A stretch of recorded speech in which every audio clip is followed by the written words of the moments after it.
Olá pessoal, então vamos para o nosso segundo tópico, natureza e cultura, ok?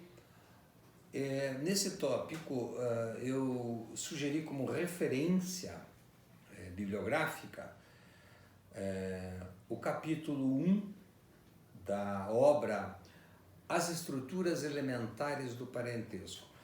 Esse trabalho é uma obra do Claude Lévi-Strauss, que é o antropólogo fundador do estruturalismo, da antropologia estruturalista. E o estruturalismo é um paradigma para se pensar a cultura baseado na linguagem. A linguagem seria digamos, a maior obra cultural da humanidade, e a linguagem que nos tornaria humanos. A espécie humana é a única que tem linguagem social. As outras espécies têm linguagem biológica, nós temos linguagem social. Então, o Lévi-Strauss funda o estruturalismo na antropologia. O Jacques Lacan depois vai levar o estruturalismo para a psicanálise. Então, aí há um diálogo íntimo aí entre essas duas dimensões, embora o Jacques Lacan ele siga adiante com um pé perto do pós-estruturalismo, que já é uma outra dimensão.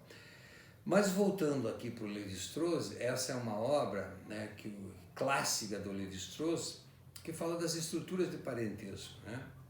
Nós comentamos um pouquinho já lá no nosso primeiro encontro presencial. Então, no capítulo 1, vocês vão encontrar justamente com o mesmo título do tópico, Natureza e Cultura. E lá o Lévi-Strauss, ele vai levantar duas questões. Se nós somos gente ou somos bicho? Ele não põe em dúvida isso, ele escreve para esclarecer isso, porque para o Lévi-Strauss está claro, que nós temos um pé na natureza e outro na cultura. O fato de nós evoluirmos biologicamente e do antropóide, do humanoide para Homo sapiens, sapiens moderno, esta evolução biológica, ela não apagou a nossa filogênese e nem a nossa dimensão biológica presente na nossa vida, como o próprio corpo físico, por exemplo, que é uma grande polêmica no campo da sexualidade.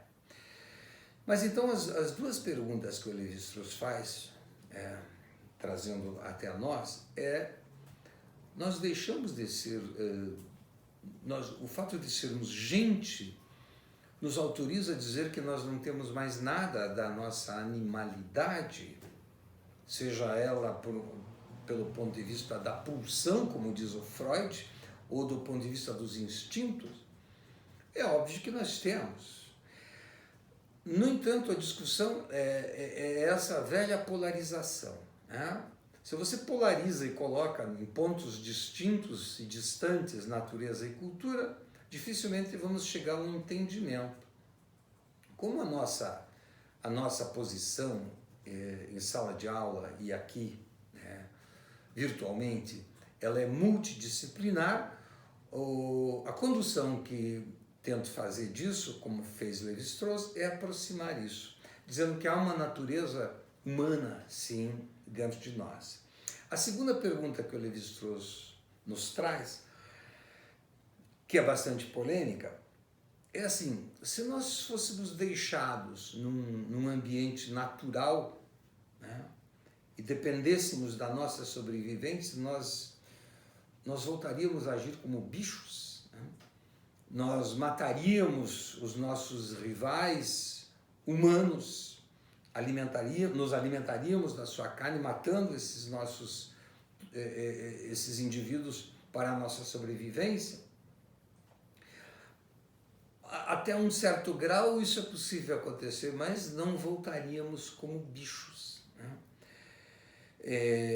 não voltaríamos a agir exatamente como um bicho age. Por exemplo, se nós pegarmos um cão domesticado, por mais que ele tenha 20, 30 anos de domesticação, vivendo num ambiente urbano, sendo alimentado, mas se nós deixarmos esse animal numa situação em que ele não seja alimentado, o que gere um estresse profundo nesse bichinho, ele volta a agir como bicho. Ele passa a agir como bicho. Ele ativa os seus instintos, diferentemente do ser humano. Para o Lévi-Strauss, as regras, né, a nossa regularidade de regras faz com que o ser humano durma como gente e acorde como gente. Essa discussão, que parece assim muito óbvia, veja, ela levada ao extremo das discussões de gênero, quando nós falamos que há algo de biológico no ser humano e na sexualidade, isso vai contra a ideia da construção de um conceito de gênero, porque a ideia de construir um conceito de gênero é tirar da identidade humana o campo sexual, definir a pessoa sem que seja definida pelo sexo, ou seja, pelo biológico. Então, essa concepção crítica da biologia, da natureza, levada ao extremo oposto, ela vai dizer que o biológico ele é uma entidade puramente passível de ser construída pela linguagem, dissolvido pela linguagem, ou seja, dizer que uma coisa passa a ser com um tom de verdade e de realidade. Nós vamos deixar essa afirmação pós-estruturalista à parte e voltar aqui um pouquinho para a ideia de natureza e cultura. Só fazendo uma pequena distinção, né? O Lévi-Strauss vai dizer isso. Não, a nossa vida humana ela tem uma regularidade, né? Tem uma pequena oscilação, né, da nossa agressividade, de componentes biológicos, mas nós temos uma vida social, cultural, arraigada em nossa estrutura e nossa linguagem, que nos impediria de retornar à condição de bicho. O Freud já é um pouco mais pessimista com relação a esse salto humanismo. E ressaltamos que o Lévi-Strauss reafirma que natureza e cultura no ser humano estão presentes, né? Há uma dimensão biológica e uma dimensão cultural vigentes na vida humana, sim, para o Lévi-Strauss e também para o Freud. Para o Freud, me parece, né, que esta, abre aspas, animalidade, ela está um pouco mais presente. No começo já na primeira década do século XX, né, as primeiras décadas, o Einstein é convidado para responder por uma espécie de ONU lá do passado, que era uma organização muito semelhante à ONU, né, a Organização das Nações Unidas, encarregada de dar respostas para a humanidade. Então, uma pergunta era se o ser humano poderia viver sem a guerra. E chamaram o Einstein para responder isso. E o Einstein não se viu autorizado a dar a resposta e enviou uma carta para o Freud, o qual o Freud responde que não, que o ser humano é uma espécie agressiva e que a guerra ela é um elemento constitutivo da vida humana. Que a agressividade e a hostilidade com aquilo que é diferente do eu, a reação sempre é de hostilidade. E levado ao extremo, essa hostilidade agressiva conduz ao ódio. né? O ódio, para o Freud, é um dos sentimentos, uma das emoções básicas. Bom, é evidente que existe uma diferença muito grande entre agressividade e violência, né? Eu tenho lá, se interessar vocês, lá no meu canal do YouTube, um vídeo que fala sobre isso, a diferença entre agressividade e violência. Vocês podem acessar lá.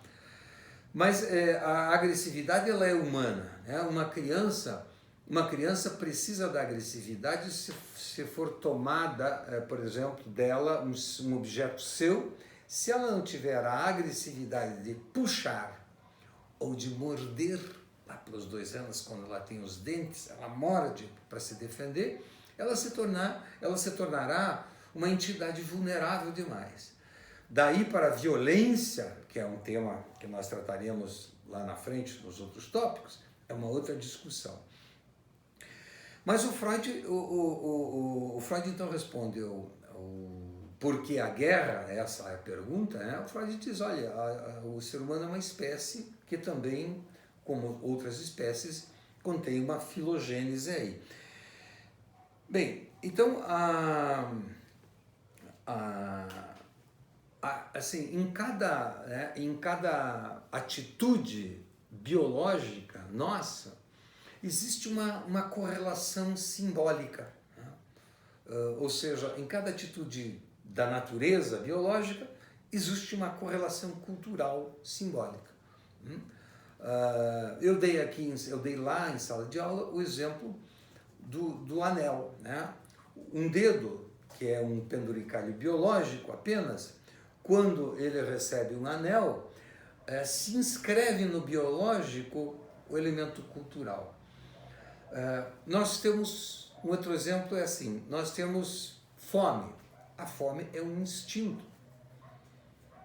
O Freud vai chamar de pulsão, que é uma outra coisa, porque o ser humano é capaz, diferentemente dos animais, de segurar a sua fome, né, para ir ao cinema, para ler um livro, para encontrar-se com alguém, diferente dos animais. O cachorro, quando tem fome, ele sai à procura de alimento e ele pode até ficar um pouquinho com o dono, mas se ele tiver muita fome, ele pode morder o seu próprio dono, dependendo das condições. O nosso instinto, abre aspas, que o Freud vai chamar de pulsão, ele pode ser freado com relação a isso. Mas o que eu quero enfocar, que mesmo independentemente de ser instinto ou pulsão, que a fome, que é um elemento biológico, se fosse só para comer, nós não teríamos todo esse ritual simbólico cultural em torno da mesa, em torno da gastronomia, especialmente no Brasil, quando se refere à comida caseira, né, que é a comida do afeto, etc. Se fosse só para procriar, ou se fosse só para ter o prazer do sexual, nós não teríamos todo esse ritual, né, do casamento, do enamoramento, coisas assim. Então, a mesma boca que tem fome é também a boca que pede, é a boca que chora, né, que implora, os olhos que choram e a boca que fala sobre o choro, que implora. Então, há nos nossos buracos, né, biológicos do corpo, há uma inscrição cultural nisso, da linguagem cultural que nos marca. Mas não dissolve o corpo, a materialidade do corpo, como pretende os pós-estruturalistas, né? E aí eu estou me posicionando de uma forma crítica ao pós-estruturalismo, me parece que isso está claro. Veja que os pós-estruturalistas adotam, que é o, digamos, o grande elemento metodológico deles, que é a ideia da desconstrução social. Eles entendem que tudo é uma construção social marcado por uma linguagem, né, pela etiqueta da linguagem. A diferença lá que nós vimos do estruturalismo do Lévi-Strauss é que ele leva em conta outros aspectos biológicos, e a própria linguagem, no sentido levi-straussiano, ela vem lá do Saussure, do Jacobson, é onde haveria uma filogênese, algum elemento biológico da linguagem. Tem um outro autor, que é o Steven Pinker, que é um neurocientista e psicólogo, que trata a linguagem como um instinto, né, que também é uma outra obra muito interessante a respeito dessa ideia de natureza e cultura. Mas os pós-estruturalistas, e dentro da psicologia socio-histórica, né, essa ideia da construção social foi muito bem aceita.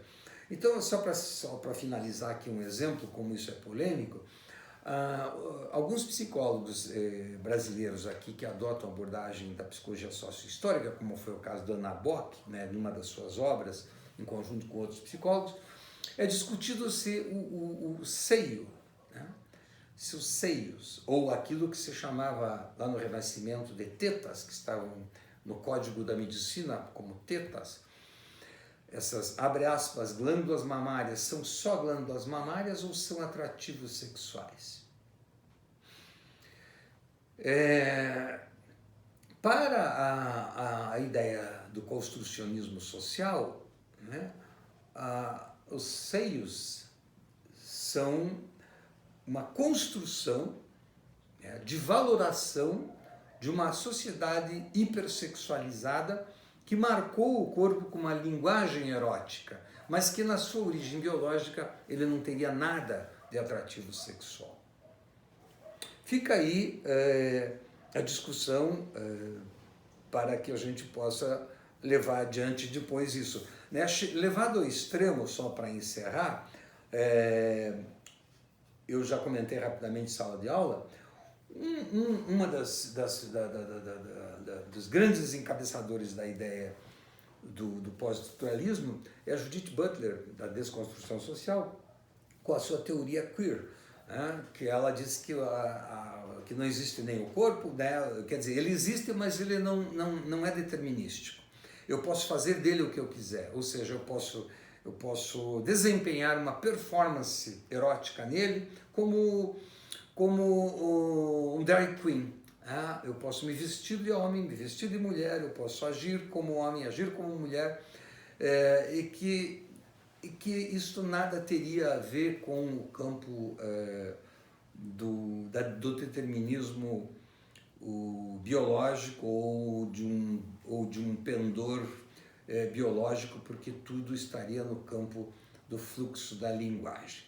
Eu acho que por hora a gente pode encerrar por aqui esse nosso segundo módulo, ok, pessoal? Obrigado a todos e até a próxima.